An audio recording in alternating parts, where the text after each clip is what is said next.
नमस्कार बच्चों। संस्कृत साहित्य के इतिहास में नाट्य साहित्य को पढ़ते हुए हम लोगों ने कल भास का परिचय देखा था और भास के 13 नाटकों के बारे में और भास की जो शैली है उसके बारे में, भास का जो व्यक्तिगत जीवन है उसके बारे में हमने कल पढ़ा। और आज हम लोग इसी क्रम में आगे बढ़ते हुए जो कालिदास नाट्यकार के रूप में, कालिदास संस्कृत साहित्य के जिसे कहें कि सर्वोच्च शिखर पर विराजमान कवि हैं। और काव्य की महाकाव्य विधा की बात करें, खंड काव्य की बात करें, गीति काव्य की बात करें, नाट्य साहित्य की बात करें तो कालिदास जो है सभी विधाओं में सर्वोपरि हैं। तो नाट्य साहित्य की यदि हम बात करते हैं और कालिदास के व्यक्तिगत जीवन को हम लोग चर्चा कर चुके हैं। रघुवंशम और कुमार संभवम की जब हमने बात की थी तब, और अभिज्ञान शाकुंतल की जब बात की थी तब, तो अब हम उनके व्यक्तिगत जीवन की चर्चा नहीं करके हम यहाँ सिर्फ उनके नाट्य की जो कृतियाँ हैं उनकी बात करेंगे। तो कालिदास की जो 7 रचनाएं जो प्रसिद्ध हैं, जिसमें 2 महाकाव्य हैं, 2 खंड काव्य हैं और 3 उनके नाट्य रचनाएं हैं। तो ये जो 3 नाट्य रचनाएं हैं उनकी आज हम बात करेंगे और उन नाट्य रचनाओं की शैली, उनकी कथा वस्तु किस प्रकार की है, उससे क्या उस समय का समाज, तत्कालीन समाज या कालिदास के काव्य से संबंधित जो वैशिष्ट्य प्रतिबिंबित होता है उस पर हम बात करेंगे। तो कोई भी कवि को हम पढ़ते हैं तो हम उसका भाव पक्ष पढ़ते हैं और हम उसका कला पक्ष पढ़ते हैं, हम उसका व्यक्तित्व पढ़ते हैं और हम उसका कृतित्व पढ़ते हैं। हम उसके साहित्य में जो समाज है उसको पढ़ते हैं और उसके साहित्य में अन्य जो पहलू हैं जो समाज को शिक्षित करने के दृष्टिकोण से या आनंद देने के दृष्टिकोण से हैं, उन सब का हम जो है सर्वांगीण विवेचन करते हुए जो दिशा निर्देशन है समाज को और सहृदय साहित्यकारों को, उस पर हम चर्चा करते हैं। तो कालिदास का जो नाट्य साहित्य है उसमें 3 रचनाएं आपकी पाई जाती है, जो मालविका अग्निमित्रम है, विक्रमोर्वशीयम है और अभिज्ञान शाकुंतलम है। तो मालविका अग्निमित्रम जो है वो 5 अंकों का एक नाटक है जिसकी कथा वस्तु जो है वो ऐतिहासिक है। तो अग्निमित्र एक राजा है, शुंगवंशीय राजा है, और मालविका जो है वो राजमहिषी की परिचारिका है। उन दोनों की जो प्रणय कथा है उसका यहाँ पर वर्णन है। यद्यपि बाद में जाकर के ये बात उद्घाटित होती है कि मालविका जो है वो परिचारिका नहीं है, बल्कि वो एक स्वयं भी एक राजकुमारी है। तो इस तरीके से उनका विवाह होता है। और ये चूँकि कालिदास की प्रारंभिक रचना है तो उसमें जो नाट्य कौशल है उनका उतना उदात्त रूप में प्रकट नहीं हो पाया है जितना कि अभिज्ञान शाकुंतल है। तो इस तरीके से जो है ये कथा वस्तु इसकी थोड़ी सी जटिल है और इसमें गंभीर है विषय वस्तु, और चरित्र चित्रण जो है वो उतना उत्कृष्ट नहीं बन पाया है। परंतु फिर भी हम कह सकते हैं कि महाकवि कालिदास की यहाँ जो भाषा है वो प्रसाद गुणपूर्ण है, सरल भाषा है, सहज और सरस है, तो ये आसानी से समझ में आती है। तो इस तरीके से मालविका अग्निमित्रम उनके पहले नाट्य रचना के रूप में महत्वपूर्ण है। दूसरा जो उनका नाट्य ग्रंथ है वो है विक्रमोर्वशीयम।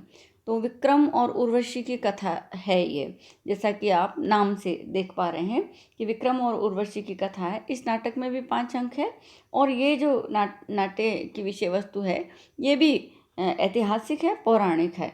ये कथा ऋग्वेद में मिलती है, शतपथ ब्राह्मण में मिलती है, वहाँ पुरूरवा उर्वशी संवाद के रूप में मिलती है। तो पुरूरवा जो राजा हैं वो और उर्वशी जो अप्सरा है वो, उनकी जो है प्रेम कथा का यहाँ पर वर्णन है। वो उनके जो है जिसे कहें कि वो जो राजा पुरूरवा हैं वो केशी नामक दैत्य से उर्वशी को छुड़वाते हैं, उनका उद्धार करते हैं और फिर उर्वशी के सौंदर्य से आकर्षित होते हैं। और उर्वशी को जो है वो पृथ्वी पर किसी शापवश आना पड़ता है और यहाँ जो है वो राजा से मिल करके वो रानी बन जाती है। और जब वो एक बार वन में चली जाती है तो वहाँ पर शाप के कारण लता बन जाती है। पुरूरवा जो है वो उनके वियोग में व्याकुल होते हैं, जंगल में वो भटकते रहते हैं और इस तरीके से जो है वो कवि ने उनका वियोग का वर्णन किया है। और जो है अंतिम जा कर के उनका जो प्रणय कथा है वो प्रतिपादित यहाँ पर की है। तो इस तरीके से जो है ये विक्रम और उर्वशी, पुरूरवा और उर्वशी की नाट्य विषय वस्तु है। और जो उनका अगला जो नाटक है अभिज्ञान शाकुंतल, कालिदास का सर्वस्व है अभिज्ञान शाकुंतल। ऐसा कहा जाता है कि अभिज्ञान शाकुंतल जो है वो कालिदास का सर्वस्व है। पहली बात तो साहित्य में नाट्य की अपनी एक विलक्षणता है, जिसकी हमने पहले बात की थी, काव्येषु नाटकम रम्यम। काव्य में जो है वो नाटक रमणीय होता है, क्योंकि वो श्रव्य के साथ साथ दृश्य भी होता है, और क्योंकि उसको आत्मसात करने के लिए प्रयास नहीं करना पड़ता, वो सहज ही वो हम उसके अंदर डूबते हैं, और सहज रूप से उसका जो संदेश है, जो प्रभाव है, वो हमारे भीतर जो है वो आत्मसात हो जाता है।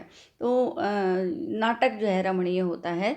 और नाटकों में भी अभिज्ञान शाकुंतल जो है वो बहुत ही सुंदर और आकर्षक रचना है, जिसको केवल भारत ही नहीं, पाश्चात्य स्तर पर भी, अंतर्राष्ट्रीय स्तर पर, वैश्विक स्तर पर अभिज्ञान शाकुंतल को जो है सराहा गया है, प्रशंसा की गई है उसके काव्य वैशिष्ट्य की और कालिदास की भी।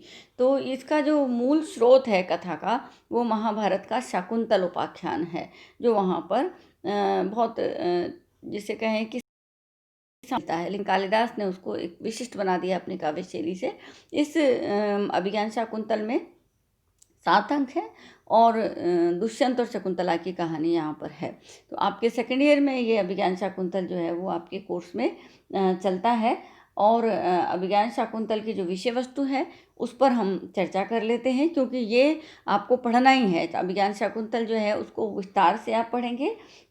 तो यहाँ हम संक्षिप्त में इसकी कथा वस्तु को देख लेते हैं कि जो नाटक का जो प्रारंभ होता है वो इस प्रकार से होता है कि दुष्यंत है राजा, वो जो राजा दुष्यंत है हस्तिनापुर के सम्राट, वो शिकार के लिए वन में आते हैं। और शिकार के लिए जब वन में आते हैं तो कण्व के आश्रम में जाते हैं, और कण्व के जब आश्रम आ जाता है तो वो शिकार रोक करके कण्व के आश्रम में जाते हैं। वहाँ पर उनको कण्व नहीं मिलते, बल्कि उनकी जो दत्तक पुत्री है शकुंतला, जिसका उन्होंने पालन किया है, वो मिलती है। और शकुंतला और दुष्यंत के बीच में जो है वो प्रेम की उत्पत्ति होती है। और इस तरीके से जो है वो राजा वहाँ पर रुकते हैं, और राजा और शकुंतला का एक तरीके से गंधर्व विवाह हो जाता है, दोनों में प्रेम हो जाता है। चौथे वो फिर उनको जाना पड़ता है राज्य से बुलावा आने पर। चौथे अंक में कण्व जो है वापस जब आते हैं, और जब उन्हें पता लगता है कि शकुंतला जो है वो आपन्न सत्वा है, तो वो गौतमी को और उनके जो शिष्य हैं शारंगराव और शारदत्त, उनको दोनों को लेकर के शकुंतला को हस्तिनापुर भेज देते हैं। 5वें अंक में जो है शकुंतला हस्तिनापुर जाती है, परंतु श्राप के कारण दुष्यंत जो है वो शकुंतला को नहीं पहचानते, और जब नहीं पहचानते तो वो उसे छोड़ करके आने लगते हैं। लेकिन एक दिव्य ज्योति जो है वो शकुंतला को उठा करके ले जाती है। शकुंतला मारीच ऋषि के आश्रम में अपनी माता मेनका के साथ, वो मेनका की जो है वो पुत्री है, जो अप्सरा है उनकी, और वो जब धरती पर आई थी उन्होंने उसको जन्म दिया, और जन्म दे करके वो चली गई हैं, तो उनको कण्व ने पाला है। तो मेनका के साथ रहने लगती हैं। और छठे अंक में जो अंगूठी शकुंतला की है और जिस पर दुष्यंत नाम अंकित था, वो जब वहाँ शची तीर्थ पर जो है वो गिर जाती है और मछली के पेट में चली जाती है, तो सौभाग्यवश वो जो है मिलती है दुष्यंत के नाम वाली अंगूठी। उसको जैसे ही देखते हैं तो राजा को शकुंतला की स्मृति हो आती है, और स्मृति आने के पश्चात वो व्याकुल हो जाते हैं। ये अंतिम अंक में वो मातली के साथ में इंद्र की सहायता के लिए स्वर्गलोक जाते हैं। वापसी में वो मातली के साथ लौटते हुए मारीच ऋषि के आश्रम में रुकते हैं। वहाँ पर अपने पुत्र भरत को देखते हैं शेर के बच्चे के साथ खेलते हुए, और वहाँ पर जब वो रुकते हैं तो उनको शकुंतला भी मिलती है, और इस तरीके से उनका मिलन होता है। और उसके पश्चात ये नाटक जो है वो सुखांत रूप से समाप्त हो जाता है, मंगलाचरण, आशीर्वादात्मक मंगलाचरण के साथ में। तो ये अभिज्ञान शाकुंतल की कहानी है, ये उनकी विषय वस्तु है कि ये दुष्यंत और शकुंतला की कहानी है, दुष्यंत और शकुंतला की प्रेम कथा की कहानी है, फिर उनके विरह की कहानी है, और फिर उनके पुनः समागम की कहानी है। इस तरीके से जो है अभिज्ञान शाकुंतल एक सुंदर रचना जो है वो कालिदास की है। अब कालिदास की नाट्य कला की यदि हम बात करें तो कालिदास कोई के परिचय की आवश्यकता नहीं है। जैसे कहा गया था कि पूरा कवि गणना प्रसंग कवि नाम गणना प्रसंगेषु, तो कनिष्ठिका अधिष्ठितः कालिदास है। पहले कवियों की गणना के समय कालिदास को कनिष्ठिका पे रखा गया, और जो दूसरी उंगली है उस पर रखने के लिए कोई जो है वो कोई कवि नहीं मिला। तब कहा गया कि अनामिका सार्थवती बहू, तो दूसरी उंगली का नाम अनामिका इसलिए हो गया क्योंकि वहाँ पर कोई नाम ही नहीं है। तो कालिदास के समकक्ष, कालिदास से श्रेष्ठ या कालिदास जैसे कोई कवि नहीं है। तो इस बात से ये बात प्रतिपादित होती है कि कालिदास अपने आप में अद्भुत है, अनुपम है, विलक्षण है, उनके जैसा कोई नहीं है। तो यहाँ जो है उनकी नाट्य कला की हम बात करें तो सबसे पहले जो उनकी कथा वस्तु है, उनके जो तीनों नाटक हैं उनकी जो कथा वस्तु है वो एक सामान्य कथा वस्तु है, लेकिन कवि ने अपनी शैली से उसको जो है बहुत ही सुंदर बना दिया है। जो विक्रमोर्वशीयम, अभिज्ञान शाकुंतल, ये जो इनकी कथा वस्तु है वो जिस तरीके से ये प्रकृति में विचरण करती है, तो प्रकृति के बीच में रची गई कहानियाँ हैं ये। और यहाँ पर जो है कवि कालिदास के लिए कहा जाता है कि कालिदास के साहित्य में प्रकृति स्वयं एक पात्र के रूप में जो है वो भूमिका निभाती है। तो यहाँ जो है प्रकृति का चित्रण है, प्रेम का चित्रण है, और इस तरीके से जो है ये विषय वस्तु जो है वो सामान्य होते हुए भी कथा वस्तु एक सामान्य इतिहास का प्रसंग या जो है लेकर के, और कवि जो है अपनी प्रतिभा से उसको निखार देते हैं। तो इस तरीके की जो उनकी कथा वस्तु है, मालविका अग्निमित्रम, विक्रमोर्वशीयम, ये जो है पहली चूँकि प्रारंभिक रचनाएं हैं तो उतना उदात्तता उनमें नहीं आ पाई है जैसी कि अभिज्ञान शाकुंतल में आई है। तो चूँकि निश्चित तौर पर अभिज्ञान शाकुंतल ही उनकी सर्वश्रेष्ठ रचना है, तो उसका हमने बात की है कि शाकुंतल उपाख्यान, उसका स्रोत जो है वो महाभारत से लिया गया है। और ये जो महाभारत की नीरस कथा वस्तु को कवि ने अपनी प्रतिभा से, अपने प्रसाद गुण से, अपने माधुर्य से, अपनी सरस शैली से, अपनी सहज भाषा से उसको जो है वो परिपक्व और बहुत सुंदर रमणीय बना दिया है।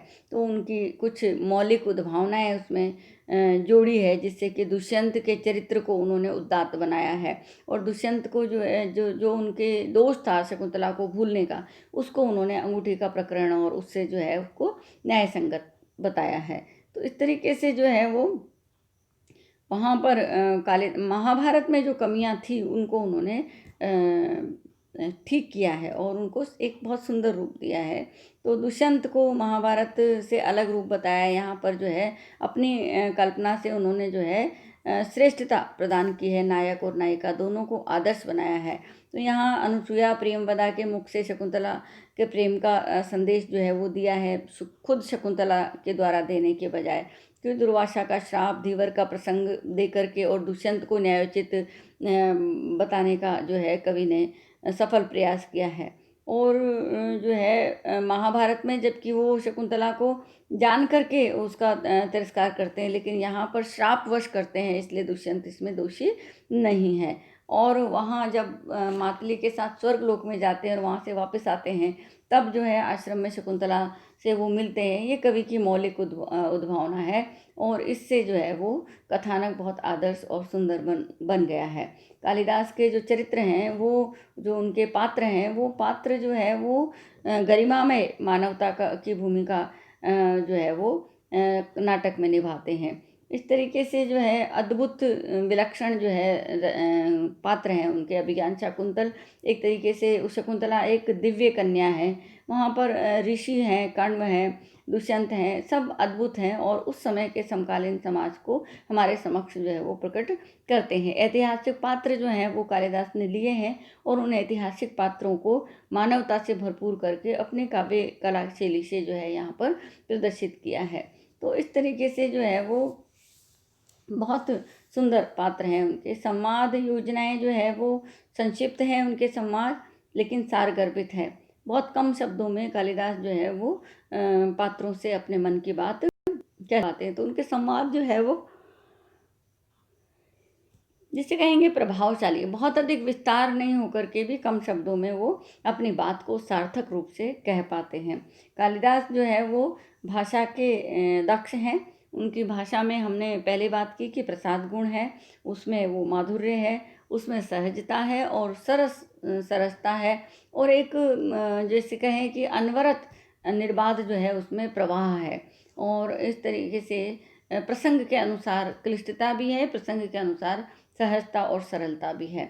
रस की यदि बात करें तो कालिदास श्रृंगार रस के कवि हैं। उन्होंने अपने नाटकों में श्रृंगार का वर्णन किया है, वियोग श्रृंगार, जो है संयोग श्रृंगार।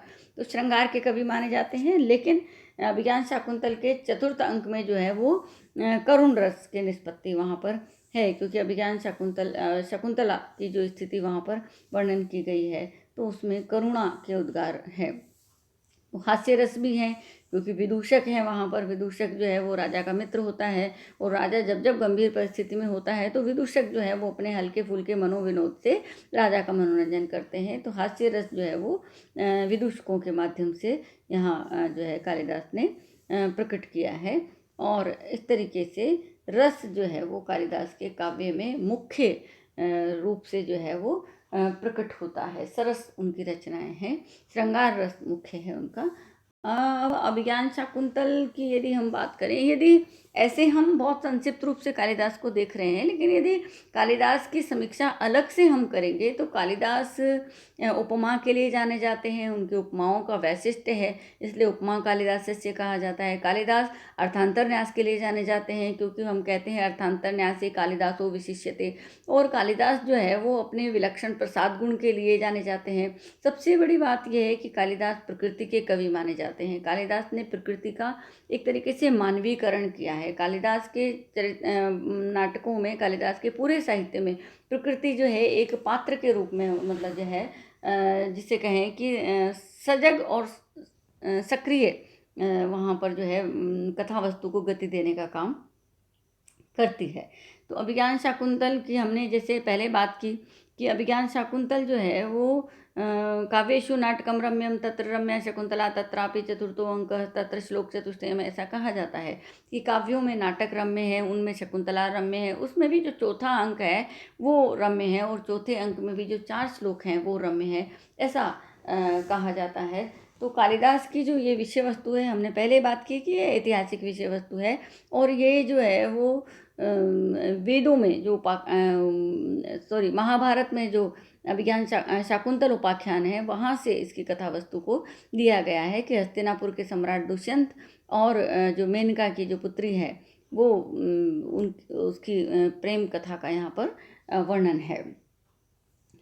और महाभारत में जो कथा वस्तु है उसमें आदर्श नहीं है, वहाँ यथार्थ है कि महाभारत के दुष्यंत को कामुक बताया गया है। महाभारत के दुष्यंत जो है वो जानबूझ करके शकुंतला को स्वीकार नहीं करते हैं। महाभारत में शकुंतला अपने बड़े पुत्र को लेकर के और दुष्यंत के पास में जाती है। महाभारत में वो लोक निंदा के भय से उसको स्वीकार नहीं करते, लेकिन जब आकाशवाणी होती है तब उसे स्वीकार करते हैं। महाभारत में अंगूठी और श्राप जैसी कोई मौलिक उद्भावना नहीं है। महाभारत की जो शकुंतला है वो गंभीर है, निडर है, चतुर है, लेकिन जो है महाभारत में शकुंतला खुद अपनी कथा सुनाती है, लेकिन कालिदास ने जो है ऐसा नहीं किया है, वो सखियों के माध्यम से बात करवाते हैं। तो महाभारत में जो है दुष्यंत सेना के साथ आश्रम में प्रवेश करते हैं, लेकिन कालिदास के दुष्यंत जो है वो सेना को दूर छोड़ करके आश्रम में प्रवेश करते हैं, क्योंकि उनके दृष्टिकोण से आश्रम में हिंसा नहीं होनी चाहिए। तो इस तरीके से अभिज्ञान शाकुंतल को उन्होंने आदर्श बनाने का काम किया है, क्योंकि दुष्यंत कामुक है लेकिन डरपोक नहीं है। कालिदास की शकुंतला जो है वो प्रसव से पहले पति के घर पर अपने पिता की अनुमति से और अपने परिजनों के साथ में जाती है, और यहाँ जो है वो कर्ण के आश्रम में दोनों का गंधर्व विवाह होता है। अंगूठी जो है वो स्मृति चिन्ह के रूप में दुष्यंत दे करके जाते हैं, लेकिन दुर्वासा जो है वो श्राप देते हैं और अंगूठी खो जाती है, और अंगूठी खो जाने के कारण वो उसको भूल जाते हैं। इसलिए दुष्यंत के चरित्र को उद्धात उन्होंने इस कथा के माध्यम से या इस घटना को जोड़ने के माध्यम से की है। कालिदास की शकुंतला जो है वो मुग्धा नायिका है, वो भोली है, वो प्रकृति की कन्या है। तो इस तरीके से जो है कालिदास ने अपनी शकुंतला प्रेमवदा और उसकी जो अनुसुया सखियां हैं उसके माध्यम से कहलाई है। कालिदास का दुष्यंत जो है वो सेना के साथ प्रवेश नहीं करता, सेना को पीछे छोड़ करके वो अकेला प्रवेश करता है। अभिज्ञान शाकुंतल के जो कर्ण है वो सोम तीर्थ पर जो है वो अपनी कन्या के मंगल के लिए वो जाते हैं। तो इस तरीके से ये यहाँ अभिज्ञान शाकुंतल में मछुआरे को मछली के पेट से अंगूठी की प्राप्त करने की घटना को यहाँ पर जोड़ा है, और जो है उससे दुष्यंत को चरित्र की उत्कृष्टता प्रदान करने का काम किया है। चौथे अंक की यदि हम बात करें तो हम बार बार कह रहे हैं तत्र रम्या, नाटकावेशु नाटकम रम्यम तत्र रम्या शकुंतला, वो तत्रापि चतुर्थो अंक, उसमें चौथा अंक जो है वो महत्वपूर्ण है। कि चौथे अंक में जो है कवि ने कण्व के मुख से, जो एक सन्यासी है, एक ऋषि है, जो शकुंतला जिनकी औरस कन्या नहीं है, उन्होंने उसको पाला है, तो पालित पुत्री का पालक पिता से वियोग का जो इतना करुण उन्होंने वर्णन किया है, तो हम अनुमान लगा सकते हैं कि जो संसार में रहने वाले मोह में ममता में बंधे हुए जो माता पिता है, वो जब अपनी पुत्री को भेजते हैं तब वो जो वियोग है वो कितना करुणाजनक होता होगा। इसको महाकवि कालिदास ने बहुत ही सुंदर तरीके से यहाँ पर वर्णन किया है। और ये जो पूरे के पूरे 7 अंकों में चौथा अंक जो है वो अपना इसी वजह से विशिष्ट जो है विशिष्टता लिए हुए हैं।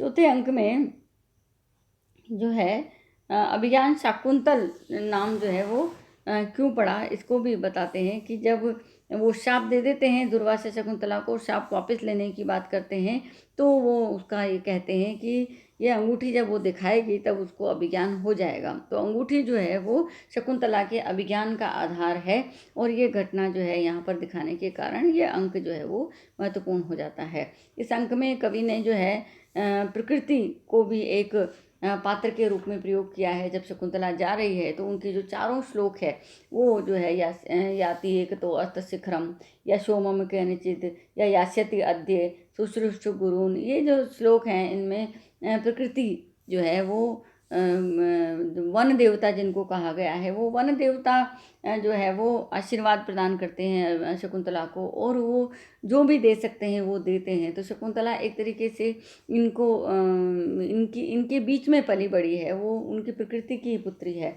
तो इस तरीके से वहाँ पर बहुत सुंदर वर्णन किया है। शकुंतला का वृक्षों से, पशु पक्षियों से, आत्मीय परिजनों की तरह उनकी संवेदनाएं जुड़ी हुई है। ये सारा वर्णन जो है वो चौथे अंक में किया है। तो इस तरीके से जो है वो अभिज्ञान शाकुंतल जो है वो लोक की शिक्षा देता है।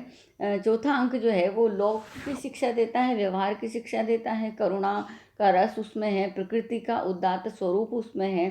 तो प्रकृति, पशु पक्षी, पर्यावरण चेतना के दृष्टिकोण से, करुण रस के दृष्टिकोण से, सांसारिक जो है वो पुत्री के माता पिता के दृष्टिकोण से, एक पुत्रवधू के रूप में जाकर के अपने संसार को कैसे संभालना है, उसमें जो माता पिता को जो शिक्षा दी जानी चाहिए अपनी पुत्री को, उस शिक्षा के रूप में जो है कवि अपनी जो है वो बात रखते हैं कि किस तरीके से जाकर के अपनी गृहस्थी को संभालना है। तो ये सारी चीज़ें जो है वो चौथे अंक में है, इसलिए चौथा अंक जो है वो कालिदास का अत्यंत महत्वपूर्ण है। अभी हम अभिज्ञान शाकुंतल को पढ़ेंगे तो उसमें उनके प्रकृति चित्रण को अलग से देखेंगे। अभिज्ञान शाकुंतल में जो उपमाएं हैं उनको अलग से देखेंगे। अभिज्ञान शाकुंतल में जो अर्थांतर न्यास है उसको अलग से देखेंगे। अभिज्ञान शाकुंतल को पूरे को हम जो है समीक्षा करेंगे, कालिदास के बारे में वहाँ पर बात करेंगे। यहाँ हम केवल परिचय प्राप्त कर रहे हैं संस्कृत साहित्य के इतिहास का, तो उसमें जो है हम अभिज्ञान को इतना ही संक्षिप्त रूप से देखेंगे कि अभिज्ञान जो है वो कालिदास का सर्वस्व है, और नाटकों में अभिज्ञान सर्वस्व है। अब कालिदास के जो साहित्य संसार है उसमें भी अभिज्ञान सर्वस्व है। अभिज्ञान में चौथा अंक जो है वो बहुत सारी विलक्षणताओं की वजह से, बहुत सारी विशेषताओं की वजह से विलक्षण है। चौथे अंक में जो 4 श्लोक हैं वो प्रकृति के दृष्टिकोण से, कन्या के दृष्टिकोण से, पुत्रवधू के दृष्टिकोण से, सांसारिक शिक्षाओं के दृष्टिकोण से बहुत महत्वपूर्ण है, करुण रस के दृष्टिकोण से महत्वपूर्ण है। और विज्ञान में जो मौलिक परिवर्तन उन्होंने किए हैं, दुष्यंत की छवि को उन्होंने उत्कृष्ट बनाया है, शकुंतला की छवि को उन्होंने उत्कृष्ट बनाया है, ये सब जो है वो वहाँ पर दिखाई देते हैं। तो हमने अभिज्ञान शाकुंतल को, मालविका अग्निमित्रम को, विक्रमोर्वशीयम को, जो कालिदास की 3 नाट्य रचनाएं हैं उनको संक्षिप्त में देखा। और अभिज्ञान क्योंकि उनका सर्वस्व है इसलिए इसलिए उस थोड़ा विस्तार से हमने देखा। और ज़्यादा विस्तार से हम अभिज्ञान शाकुंतल को पढ़ेंगे, तब उसमें देखेंगे। और इसके आगे बढ़ते हुए हम अन्य नाटककारों को पढ़ेंगे। आज के लिए इतना ही। धन्यवाद।